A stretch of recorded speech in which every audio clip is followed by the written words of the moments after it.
So if you're in the latter years of your relationship, let's say you've been together for 20, 30, 40 years, and you are getting older yet wiser, and you are in marriages and relationships that have been together for a while, and you're starting to feel some level of distress, radical acceptance may be something that you may need to employ in your relationship for you to continue on with the person that you're with.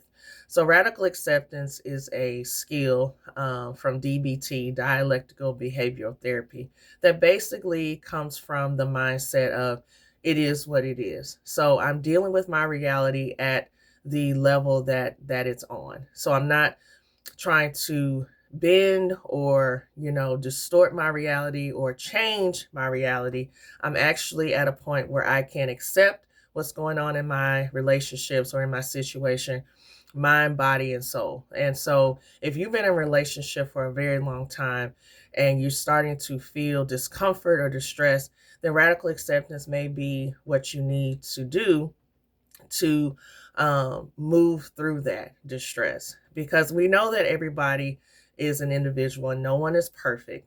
And so understanding the limitations that we have as people, and also understanding the reality and the limitations of our partners, and really turning towards a empathetic but also realistic view of who we're with can help with distress. So, for example, if we started with someone and we got, in a relationship with someone who was a provider, and we needed that person to be a provider when we first got married or first got in that relationship.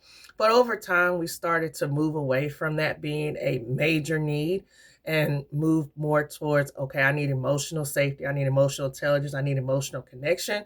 Excuse me, but all we have is someone that still provides.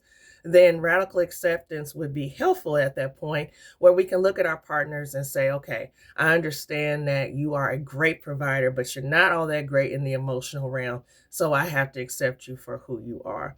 So that means that we have to be more authentic, more trusting of ourselves, and maybe do those things and pour into ourselves emotionally and help ourselves emotionally, and to help us to deal with the fact that we may not be with someone who is as emotionally strong or emotionally aware as we are. Now, does that mean that we take abuse or neglect or abandonment? No.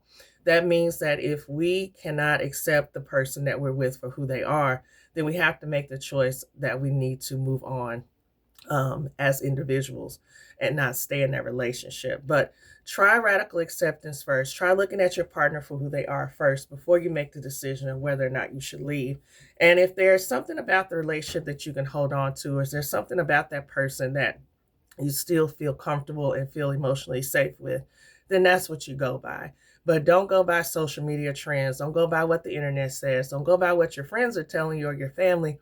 Go by what you can tolerate and what you can accept, because everybody's acceptance level and tolerance level is different.